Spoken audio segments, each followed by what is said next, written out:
रोज जिए थी, रोज मरे थी। छा रहियो आहे दुनिया में तुंहिंजो सदोरी? हाँ, छा रहियो आहे तुंहिंजो? हिन वक़्तु पाण खे घायल हरणी सम्झ। जंहिं वक़्तु शिकारी बणिजी घाए विधो, पंहिंजी हयातीअ जी टुटल टारीअ में हथ विझी वॾियूं वॾियूं रड़ियूं कर, दाऊं कर। सदोरी बेवसीअ जो ॾाज पहिरे उछकारूं ॾेई अलविदा करे वञ। तुंहिंजो काफ़िलो लुटिजी चुको आहे। उमीदुनि ऐं आसुनि खे झोलीअ में वेढ़े शामे जुदाईअ खे सॾु कर।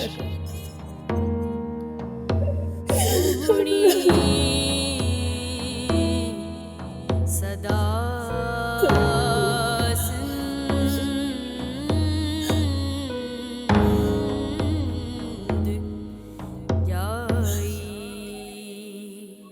सालार तुंहिंजो अकुल केॾांहुं वियो आहे? सॼी ज़िंदगी ने ममड़ीअ जे अॻियां असां हथ टंगींदासीं छा? मजबूरी आहे बानू। इहो ज़ुल्म मूंसां मुंहिंजो पीउ करे वियो आहे।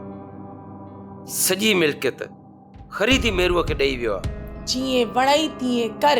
मूंखे अहिड़ी ज़िंदगी नथी खपे। मूंखे उहो सालार खपे जेको 100 ॾाचनि जो साईं हुजे। उहो सालार तॾहिं हो जॾहिं बाबा ज़िंदा हो।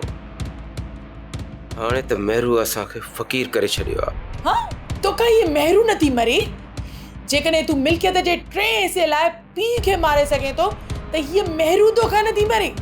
मूं बाबा खे न हो मारियो। बाबा खे इत्तफ़ाक़ी गोली लॻी त तुंहिंजे हथां हुयसि न। तो जहिड़ो न सॼणो घर में हुजे त पोइ दुश्मनी त ज़रूरत ई कान्हे का।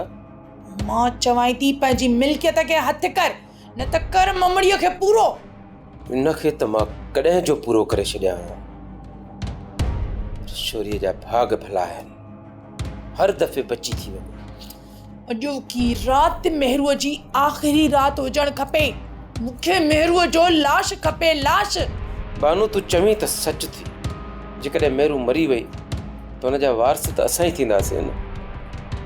मेरू इहे दाबा थी थी त जेकॾहिं हूअ मरी वई त हुन वसियत कई आहे त हुनजी सॼी मिल्कियत कंहिं फलाई इदारे खे ॾिनी वञे। कहिड़ो फलाई इदारो आहे जेको तोखां मिल्कियत खसींदो?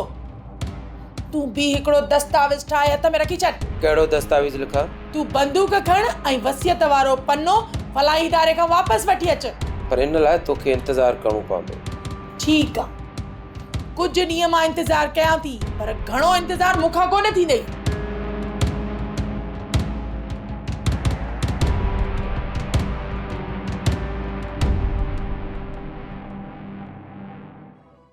सोप सीरियल सिंध जाई तमाम एपिसोड्स ॾिसो हाणे HD क्वालिटीअ में। विज़िट करियो असांजो YouTube channel Sindh TV HD drama.